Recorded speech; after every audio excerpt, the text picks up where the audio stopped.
বাংলাদেশে বেড়েই চলছে অবৈধভাবে থাকা বিদেশিদের সংখ্যা। পাচার হচ্ছে কারি কারি টাকা, উদ্বেগজনক বললেন বিশেষজ্ঞরা। সংসদে আইন পাস না করার আগে রাজপথ ছাড়বে না শিক্ষার্থীরা। ক্যাম্পাসে চলবে বিক্ষোভ সমাবেশ। সন্ধ্যায় আন্দোলনের নতুন কর্মসূচি ঘোষণা। টানা বৃষ্টিতে সারা দেশে বন্যা পরিস্থিতির অবনতি। তলিয়ে গেছে সিরাজগঞ্জ ও লালমনিরহাটের নিচু এলাকা। বাড়ছে পানিবন্দী মানুষের দুর্ভোগ। এবং দখল আর দূষণে অস্তিত্ব হারাতে বসেছে কাশিমপুরের সব খাল। দখল বাণিজ্য চালাচ্ছে প্রভাবশালী মহল, কর্তৃপক্ষ উদাসীন বলছে স্থানীয়রা।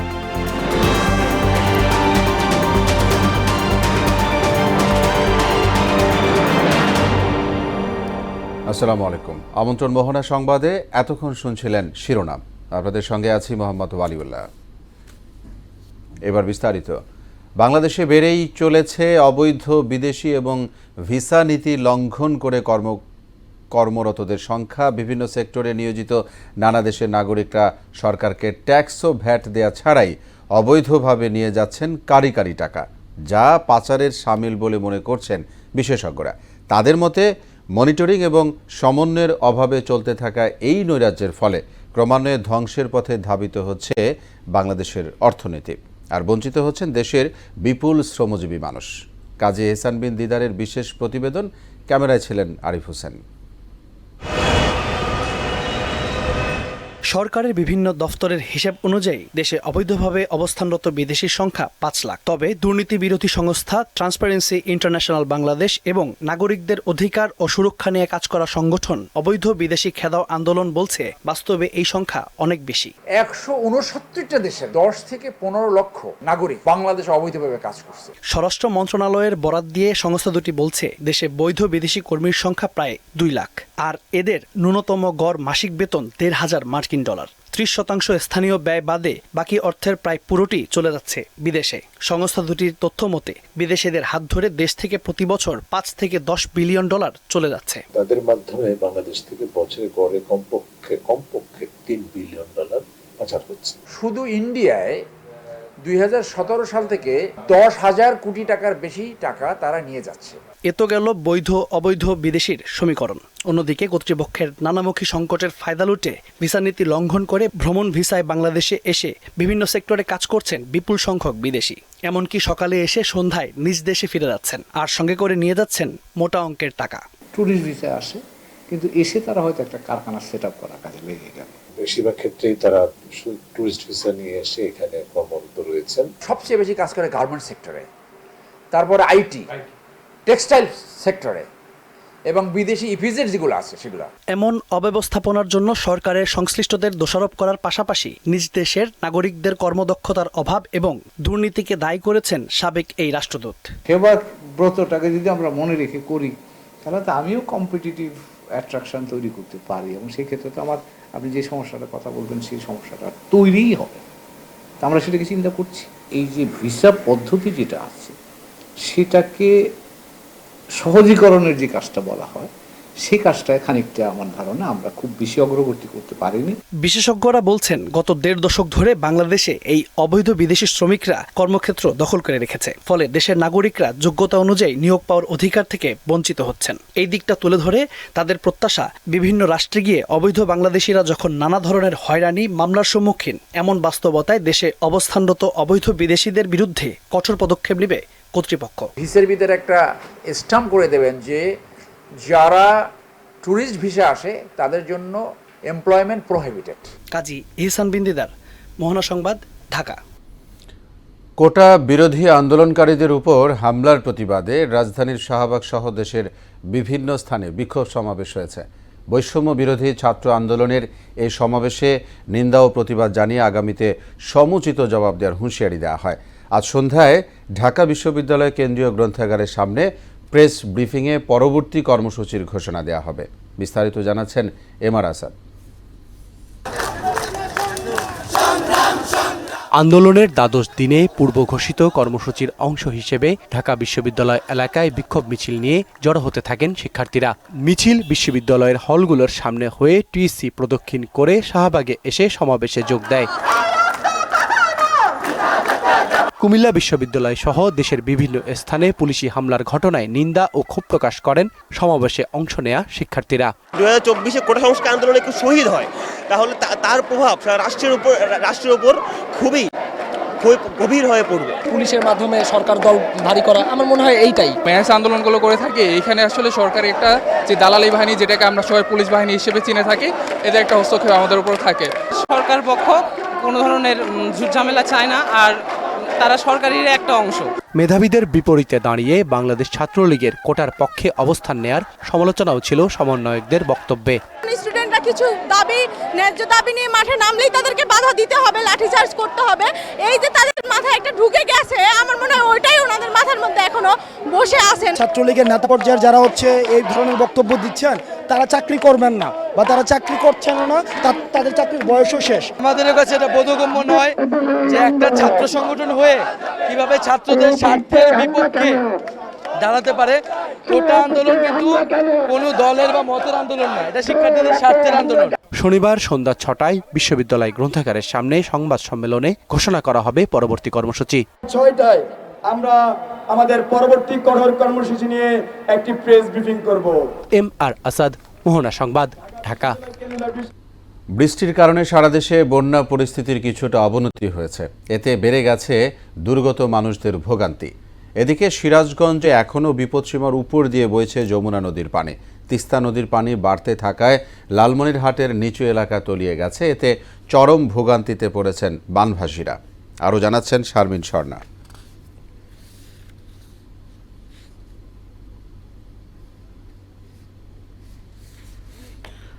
বন্যা পরিস্থিতির সবশেষ জানাতে আমাদের সঙ্গে সিরাজগঞ্জ থেকে যোগ দেবেন সহকর্মী সোহেল রানা। সোহেল, নিশ্চয়ই শুনতে পাচ্ছেন আমাকে। জানতে চাই, বন্যা পরিস্থিতি অনেকদিন যাবতই চলছে, গতকালকে নতুন করে আবারও বৃষ্টি হয়, বন্যা পরিস্থিতি আরও অবনতি হয়েছে। আপনি ঠিক এই মুহূর্তের পরিস্থিতি কেমন দেখছেন?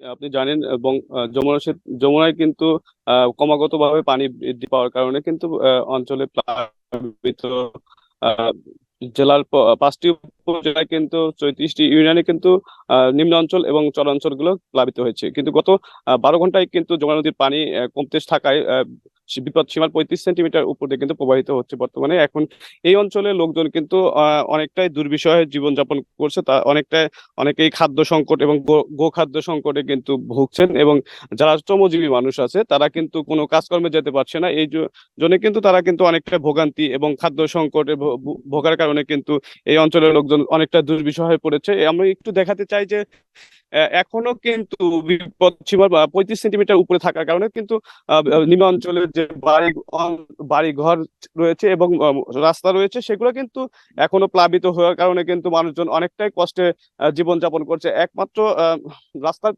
তাদের কিন্তু যাতায়াতের ব্যবস্থা থাকলেও সেই রাস্তাগুলোতে কিন্তু পানি ওঠায় কিন্তু মানুষজন কিন্তু অনেকটা কষ্টের জীবনযাপন করছে। আমরা এখন যে অঞ্চলটিতে দাঁড়িয়ে আছি সেটি সিরাজগঞ্জ সদর উপজেলার ছাতিয়ানতলী এলাকা। এই অঞ্চলে মানুষজন কিন্তু অনেকটাই কষ্টে দুর্বিষহে জীবনযাপন করছে। পানি উন্নয়ন বোর্ডের কর্মকর্তারা জানিয়েছেন 1-2 দিনের মধ্যে কিন্তু পানি অনেকটাই কমে যাবে বলে তারা কিন্তু বলছেন। এই ছিল সিরাজগঞ্জের যমুনা নদীর চরাঞ্চল থেকে বন্যা পরিস্থিতি সর্বশেষ। সোহেল, ধন্যবাদ জানাচ্ছি আপনাকে আমাদের সঙ্গে যোগ দেওয়ার জন্য। দখল আর দূষণে অস্তিত্ব হারাতে বসেছে গাজীপুরের কাশিমপুরের সব খাল। প্রভাবশালী মহল খালের দখল নিয়ে বাণিজ্য করছে এমন অভিযোগ স্থানীয়দের। তারা বলছেন এরই মধ্যে কিছু খাল নালায় পরিণত হয়েছে। সামান্য বৃষ্টি হলেই তৈরি হয় জলাবদ্ধতা। অভিযোগ উঠেছে খাল দখল নিয়ে কর্তৃপক্ষকে বারবার জানানো হলেও কোনো পদক্ষেপ নেওয়া হয়নি এই বিষয়ে। কাশিমপুর কোনাবাড়ির প্রতিনিধি মেহেদি হাসানের রিপোর্টে বিস্তারিত। দেখতে নালা মনে হলেও এটি একটি খাল। স্থানীয় লতিপুর, ভবানীপুর, চক্রবর্তী সহ আরও 4-5টি গ্রামের বৃষ্টির পানি নিষ্কাশনের একমাত্র পথ। অথচ প্রভাবশালীদের দখল বাণিজ্যে এটি এখন মৃতপ্রায়। ভূমি অফিসের তথ্য অনুযায়ী বিভিন্ন পয়েন্টে খালটি 70 থেকে 110 ফিট প্রশস্ত। তবে এখন তা কেবল কাগজে কলমে। ভূমি খেকুদের কালো থাবায় স্থানভেদের প্রস্থ নেমে এসেছে 30 ফুটে। স্থানীয়রা বলছেন এক সময় এই খাল দিয়ে নৌকা চলাচল করলেও দখল দূষণ এখন তা অস্তিত্বহীন প্রায়। এই খালটা আসলে আমরা অবৈধ দখল করতে করতে খালটা যা আগে ছিল তার অর্ধেকও নাই। খালটি দখল নিয়ে ব্যক্তিবিশেষ লাভবান হলেও বিপুল জনগোষ্ঠীকে জলবদ্ধতার অভিশাপে ফেলেছেন তারা। খালের জায়গা দখল করে তারা বাড়ি করছে। এই তাদের বাড়ি করার ফলে আমাদের যে বৃষ্টির পানিগুলো জমে আমাদের রুমে চলে আসে। এখানে যেহেতু বাসাবাড়ির ময়লা ওইখানে ফালায়। জানতে চাইলে এলাকাবাসীকে সঙ্গে নিয়ে সিটি কর্পোরেশনের মাধ্যমে এই খালটি দখলমুক্ত করার কথা জানান এই জনপ্রতিনিধি। খালটা বিভিন্ন সময়ে বিভিন্ন মানুষ দ্বারা দখল হয়েছে এবং সিটি কর্পোরেশনের জনপ্রতিনিধি হিসাবে আমি এটা অলরেডি আনিক যে আছে আমাদের জোনাল আনিক, ওনার সাথে কথা বলেছি, মেয়রের সাথে কথা বলেছি, উপদেষ্টার সাথে কথা বলেছি যে আমার এই খালটা উদ্ধার করা খুবই অতীব প্রয়োজন জনগণের জন্য। আর জেলা প্রশাসক বললেন অবৈধ দখলদারদের ইতিমধ্যেই নোটিশ দেওয়া হয়েছে।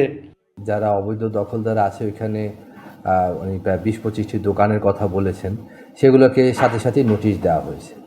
আমরা উচ্ছেদের আগে একটা প্রক্রিয়া আছে, আমরা নোটিশ দেই, নোটিশ দিয়ে তাদেরকে নিজ দায়িত্বে সরে যেতে বলি। তো সময় দেওয়া থাকে, সময় শেষও আমরা এখন উচ্ছেদ প্রক্রিয়ায় যাব। খালটি দখলমুক্ত করতে শীঘ্রই পরবর্তী ব্যবস্থা নেওয়া হবে। খাল দখল ও দূষণমুক্ত করতে সরকারি কর্মকর্তাদের প্রতিশ্রুতিগুলো যেন কথার ফুলঝুরি হয়ে থেকে যায়। আর এই খালের বেহাল দশার কারণে অল্প বৃষ্টিতে জলবদ্ধতা সৃষ্টি হয়। আর এই জলবদ্ধতা থেকে কবে মুক্তি পাবে এলাকাবাসী, এটাই দেখার বিষয়। মেহেদী হাসান, মোহনা সংবাদ, কাশিমপুর, গাজীপুর। দর্শক, এ নিয়ে আরও জানবো। গাজীপুরের কাশিমপুর থেকে যোগ দিবেন সহকর্মী মেহেদী হাসান। মেহেদী, কেমন দেখছেন বেদখল খালগুলোর অবস্থা এবং স্থানীয়রা এই ব্যাপারে কি বলেছে? আপনি তাদের সাথে কথা বলেছেন।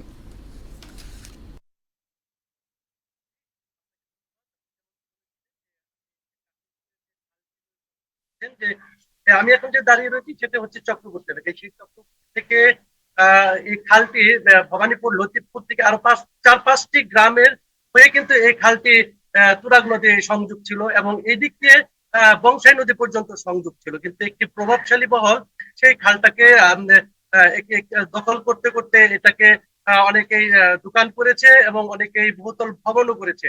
আমি স্থানীয় লোকদের সাথে কথা বলেছি, তারা যেমনটি আমাকে বলেছিলেন যে এই খালটি কোথাও কোথাও ছিল 120 ফিট, কোথাও ছিল 90 ফিট, কোথাও ছিল 70 ফিট, কিন্তু সেই খালটি কিন্তু এখন একটি নালায় পরিণত হয়েছে। আমি আপনাকে একটু দেখানোর চেষ্টা করবো আমার পিছনে যে আমার খালটির ময়লা এবং আবর্জনা পানি প্রবাহিত হচ্ছে এবং অর্থাৎ এই খালটি এখন টোটালটা একটি প্রভাবশালী মহলের দখলে রয়েছে। আমি একটি স্থানীয় লোকদের সাথে আমি কথা বলার চেষ্টা করবো যে এই খালটি পূর্বে কেমন ছিল এবং বর্তমানে কেমন ছিল। আচ্ছা, আপনি তো জানেন যে খালটি পূর্বে কেমন ছিল আর এখন কি অবস্থা?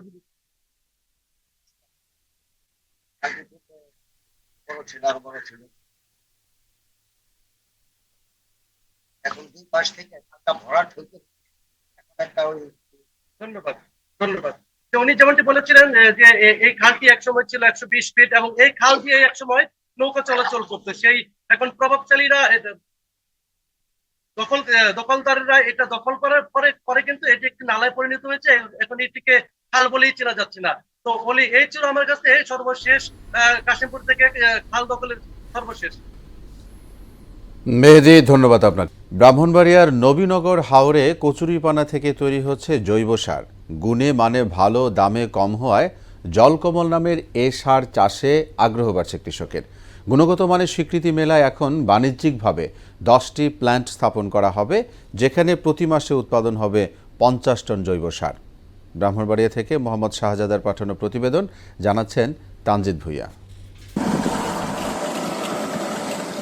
নৌপথ পরিষ্কার রাখতে গত বছরের শুরুর দিকে নবীনগর উপজেলা প্রশাসনকে নির্দেশ দেন ব্রাহ্মণবাড়িয়ার তৎকালীন জেলা প্রশাসক মাহাগীর আলম। তখন জেলার সার ও বীজ ব্যবস্থাপনা সভায় আলোচনা হয় কচুরিপানা থেকে কিছু একটা উৎপাদন করা যায় কিনা। এরপর কৃষি বিভাগ সহ নানা জনের সঙ্গে আলোচনা করে কচুরিপানা থেকে জৈব সার উৎপাদনে মনোযোগী হয় উপজেলা প্রশাসন। চৌবাচ্চা এবং স্তূপ বা গাদা, এই দুই পদ্ধতিতে কচুরিপানা থেকে পরীক্ষামূলকভাবে সার উৎপাদনে সাফল্য আসে। সারের নাম দেয়া হয় জলকমল, যা নবীনগর উপজেলার 26টি ডিলারের মাধ্যমে বিক্রি করা হচ্ছে। সার আপনার ফসল উন্নত করতেছে। আমাদের সারগুলো তৈরি হইতে লাগে আপনার 3 মাস। এই সারটার ব্যাপারে আমরা অনেক উপকার পাইছি। জলকমল যেগুলো আছে সবাই আমরা ব্যাপক চাহিদা আছে, এবিধে আমরা জমকল বিক্রি করতেছি। এই কচুরি পানাকে আপনার সম্পদে পরিণত করার জন্য, সারে পরিণত করার জন্য প্রশাসনকে এবং সরকারকে আপনার ভালোভাবে উদ্যোগ নিতে হবে। বর্তমানে 10 জন কৃষকের সমন্বয়ে একটি প্লান্ট থেকে প্রতি মাসে 5 টন সার উৎপাদন হচ্ছে। প্ল্যান্টটি আসলে তৈরি করা কোনো কঠিন কিছু না। আমাদের এই কচুরিপানা এবং বাঁশকুটিতে এই প্ল্যান্টটি তৈরি হয়। এই জৈব সারটি দিয়ে আসলে আমাদের কৃষকের খুব উপকার হয়, রাসায়নিক সার ব্যবহার কম হয়। কর্মসংস্থান সৃষ্টির পাশাপাশি উপজেলায় রাসায়নিক সারের ব্যবহার 25% কমে এসেছে বলে জানালেন উপজেলা নির্বাহী কর্মকর্তা। প্রতি প্ল্যান্ট থেকে যদি 5 টন প্রতি মাসে 5 টন করে বিক্রি করতে পারি, তাহলে আপনার 10টি প্ল্যান্ট থেকে 50 টন আমরা জৈব সার প্রতি মাসে বিক্রি করতে পারবো। তো প্রতি মাসে যদি 50 টন জৈব সার আমরা বিক্রি করতে পারি, তাহলে সেটা প্রায় 25% রাসায়নিক সার আমাদের ব্যবহার করতে হবে না। কচুরিপানা থেকে জৈব সার উৎপাদনের প্রকল্পটি 2023 উদ্ভাবনী মেলায় চট্টগ্রাম বিভাগীয় পর্যায়ে 2য় স্থান অর্জন করেছে বলেও জানান তিনি। তানজিদ ভুইয়া, মোহনা সংবাদ। নোয়াখালীতে জনপ্রিয় হচ্ছে ছাদ কৃষি। বসতবাড়ির ছাদে উৎপাদন করা হচ্ছে নিরাপদ খাদ্য। প্রথম দিকে সবাই শখের বশে এটি শুরু করলেও অনেকে এখন তা বাণিজ্যিক পর্যায়ে নিয়েছেন। পরিবারের চাহিদা মিটিয়ে ছাদে উৎপাদিত সবজি বিক্রিও করছেন অনেকে। নোয়াখালী থেকে মাসুদুর রহমান শিপনের প্রতিবেদন, জানাচ্ছেন আফরিন পপি। নোয়াখালী পৌর এলাকার উত্তর সোনাপুরে বসতবাড়ির ভবনের 2য় ও 3য় তলায় 2500 বর্গফুট ছাদে কৃষি বাগান গড়ে তুলেছেন মিজানুর রহমান। তার বাগানে শাকসবজির পাশাপাশি আছে ফল ও মশলা জাতীয় গাছ।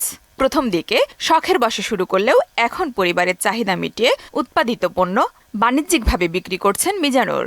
2600 স্কয়ার ফুটের মধ্যে আমি প্রথমে পারিবারিক চাহিদা এই পুষ্টিকর খাবার সংগ্রহ করি, কিন্তু পরে দেখছি যে এটা আসলে আমার অর্থনৈতিকভাবে আমাকে করতেছে।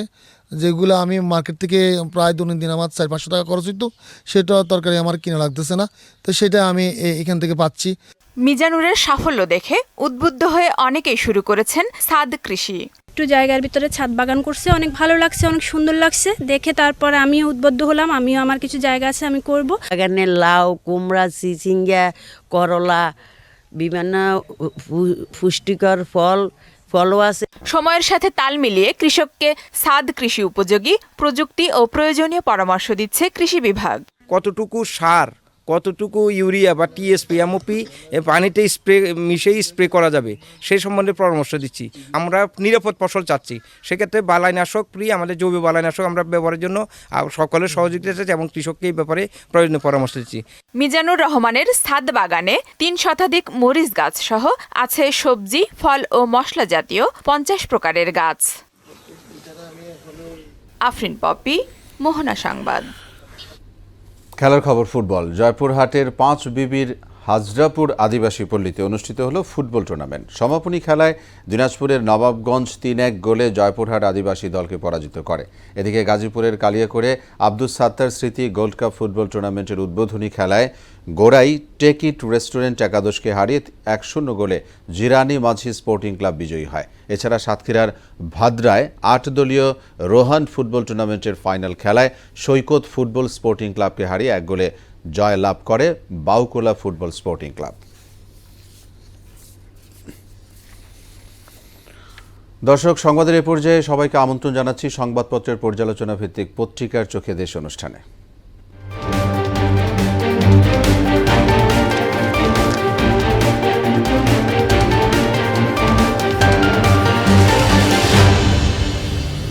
দেশের শীর্ষ দৈনিকগুলোর প্রধান প্রধান শিরোনাম নিয়ে পত্রিকার চোখে দেশ অনুষ্ঠানে আমন্ত্রিত অতিথি মোহনা টেলিভিশনের সিনিয়র রিপোর্টার নাসির উদ্দিন। নাসির, আপনাকে স্বাগত জানাচ্ছি স্টুডিওতে। ধন্যবাদ আপনাকে।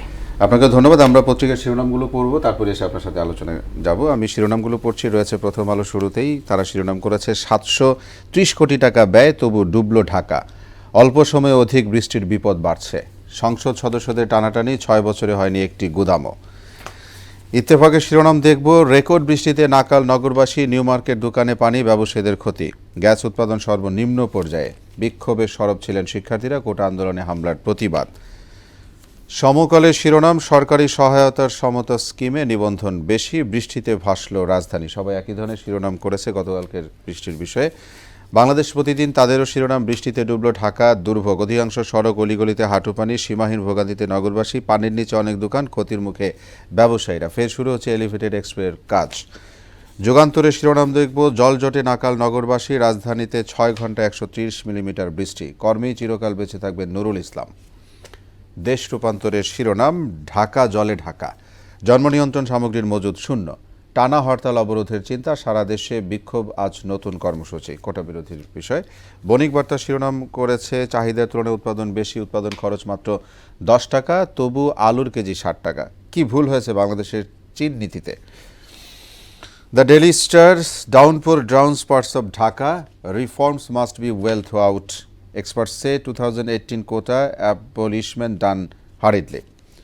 এই ছিল শিরোনাম। আমি অনেক শিরোনামের ভিড়ে প্রত্যেকটি পত্রিকা একটি শিরোনাম করেছে। গতকালকে আপনি জানেন যে বৃষ্টি হয়েছে। আমি প্রথম আলোর একটি শিরোনাম দিয়ে প্রথমে আসতেছি, যেহেতু আমাদের সময় খুব অল্প, যে 730 কোটি টাকা ব্যয় তবু ডুবলো ঢাকা।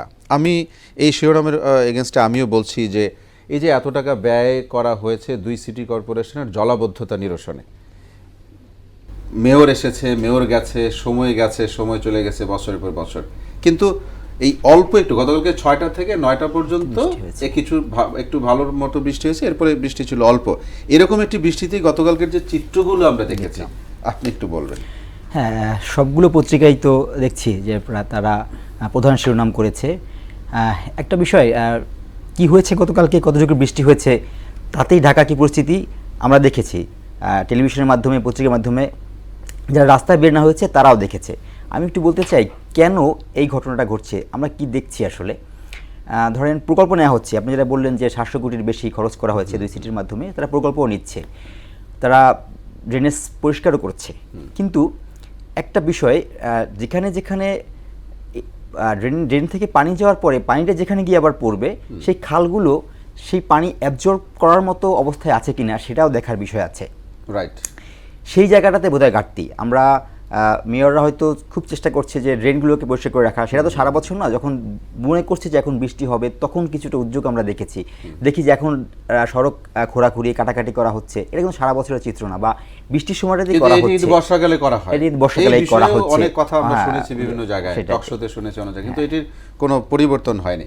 আপনি যেটি বলছিলেন এটি ভালো কথা বলেছেন, যে পানিটা যেখানে অ্যাবজর্ব হবে, জমা হবে, হয়তো ড্রেন পরিষ্কার সেখানে যাচ্ছে, কিন্তু ওই জায়গাটাও তো বন্ধ হয়ে যাচ্ছে, তাহলে পানিটা ধরবে কোথায়? তো ওটা ধরতে পারে না বলেই সেই পানিটা মানুষের ঘর বাড়ি, দোকান, রাস্তাঘাটে ঢুকে যাচ্ছে। আচ্ছা, আমি একটি বিষয়ে জানি যে আপনার কাছেও জানতে চাই যে সিটি কর্পোরেশন এই যে পানি নিষ্কাশনের দায়িত্বটা ওয়াসার কাছে ছিল, সিটি কর্পোরেশন সেটি স্বেচ্ছায় নিয়েছে বলে আমরা জানি। নিয়ে কি লাভ হয়েছে একটু বলবেন কি? না, আসলে যে উদ্দেশ্যে নেওয়া হয়েছিল সেই উদ্দেশ্য এখনো পর্যন্ত দৃশ্যমান কোনো উন্নতি আমরা বলতে পারি না, দেখি না, নগরবাসী দেখি না। আপনি দেখেন যে পত্রিকার শিরোনামগুলো যদি আমরা কিছু ছবি দেখি, যে কোথাও কোমর পানি পর্যন্ত হয়েছে। তো এই অল্প বৃষ্টিতে যদি রাজধানীতে এরকম অবস্থা হয়, গতকালকে একটি বিষয় ছিল যে শুক্রবার থাকার কারণে কিছুটা ভোগান্তি কম হয়েছে, এই জন্য যেহেতু অফিস আদালত বন্ধ ছিল, স্কুল কলেজ বন্ধ ছিল। জি, আমরা আরেকটি শিরোনাম নিয়ে আপনার কাছে অল্প একটু সময় যেতে চাই। কোটা বিরোধী আন্দোলন 12 দিন যাবত চলছে, এই বিষয়ে আপনি একটু বলেন।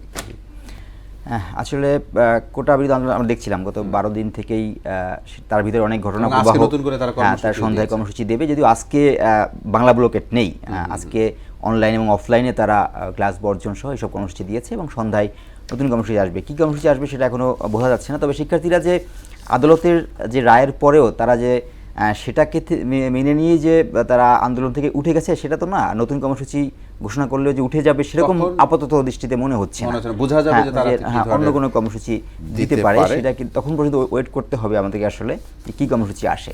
জি, আদালত স্থিতাবস্থা দেওয়ার পরও সেই এটা চলছে। এখন 12 দিনের পরে দেখা যাক কোন দিকে যায়, সেটি আমরা করছি। ভালো কিছু সেটি প্রত্যাশী। জনাব নাসির, আপনাকে অনেক ধন্যবাদ আমাদের সঙ্গে সময় দেওয়ার জন্য। ধন্যবাদ দর্শক, এরই সাথে শেষ করছি মোহনা সংবাদ। যাবার আগে শিরোনামগুলো জানাবো আরও একবার।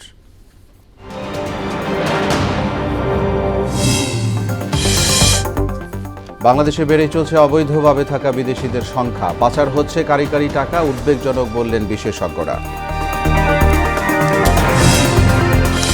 সংসদে আইন পাস না করার আগে রাজপথ ছাড়বে না শিক্ষার্থীরা, ক্যাম্পাসে চলবে বিক্ষোভ সমাবেশ, সন্ধ্যায় আন্দোলনের নতুন কর্মসূচি ঘোষণা। টানা বৃষ্টিতে সারা দেশে বন্যা পরিস্থিতির অবনতি, তলিয়ে গেছে সিরাজগঞ্জ ও লালমনিরহাটের নিচু এলাকা, বাড়ছে পানিবন্দী মানুষের দুর্ভোগ। এবং দখল আর দূষণে অস্তিত্ব হারাতে বসেছে কাশিমপুরের সব খাল। দখল বাণিজ্য চালাচ্ছে প্রভাবশালী মহল, কর্তৃপক্ষ উদাসীন বলছে স্থানীয়রা। সবাইকে আবারও শুভেচ্ছা। পরবর্তী সংবাদ দুপুর 1টায়। এর আগে সংবাদ এক নজরে দেখবেন দুপুর 12টায়। মোহনার সবশেষ খবর জানতে ভিজিট করুন www.mohana.tv। সংবাদ দেখতে পারেন ফেসবুক ও ইউটিউবেও। এতক্ষণ সঙ্গে থাকায় ধন্যবাদ সবাইকে।